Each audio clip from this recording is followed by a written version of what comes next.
12 September 1984 merupakan sebuah tanggal yang tercatat sebagai salah satu tragedi berdarah di Indonesia modern.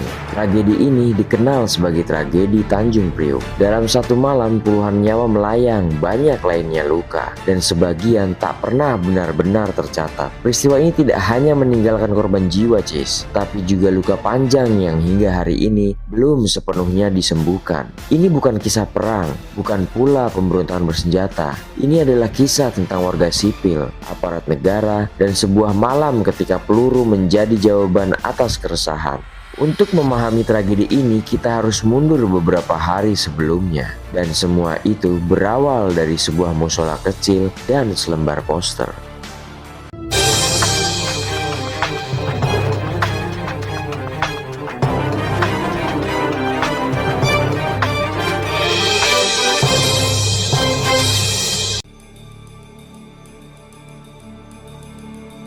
Tanjung Priuk pada awal 1980-an adalah kawasan padat, keras, dan hidup dari pelabuhan, buruh angkut, sopir truk, pedagang kecil, nelayan. Mereka hidup berdampingan dengan kemiskinan dan ketidakpastian. Di tengah tekanan ekonomi, masjid dan musola menjadi ruang aman, bukan hanya tempat ibadah, tapi juga tempat berbagi keresahan. Di beberapa sudut wilayah Koja dan Tanjung Priuk, muncul poster dan selebaran bernada kritik. Isinya bukan seruan perang, melainkan ekspresi ketidakpuasan terhadap kebijakan pemerintah.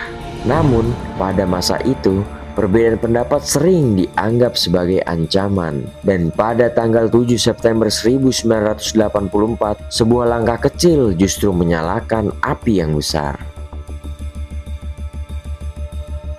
7 September 1984, seorang anggota Babinsa, Sersan Hermanu, mendatangi musola Asy'adah. Tujuannya sederhana, meminta poster-poster di sekitar musola diturunkan. Namun cara penyampaian itulah yang kemudian dipermasalahkan oleh warga. Menurut kesaksian warga, tindakan Sersan tersebut dianggap tidak menghormati tempat ibadah, karena ia menyiramkan got dan masuk ke dalam masjid masih menggunakan sepatu. Ketegangan pun meningkat, perdebatan terjadi, dan dalam situasi yang memanas itu, beberapa warga akhirnya ditangkap. Bagi warga, penangkapan ini bukan sekedar prosedur hukum.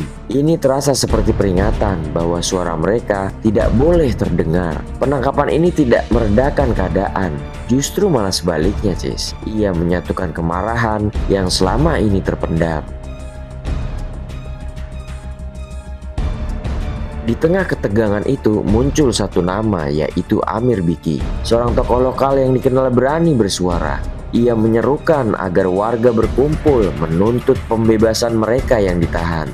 Seruan ini pun menyebar dengan cepat, bukan karena provokasi, melainkan karena rasa senasib.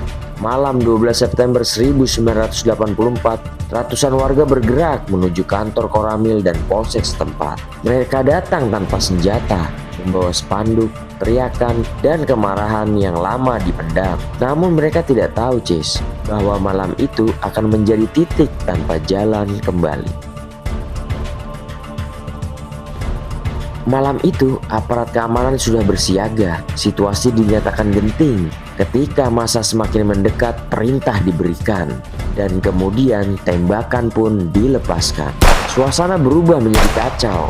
Orang-orang berlari, tubuh-tubuh terjatuh, jeritan bercampur dengan suara peluru. Versi resmi menyebutkan puluhan korban tewas, namun kesaksian warga dan aktivis HAM menyebut jumlahnya jauh lebih besar. Sebagian korban tersebut dibawa dengan truk militer, sebagian lainnya tidak pernah kembali ke rumahnya masing-masing. Dalam satu malam, Tanjung Priuk berubah menjadi ruang duka. Namun, tragedi ini tidak berhenti saat tembakan berhenti. Justru setelahnya, penderitaan lain pun dimulai.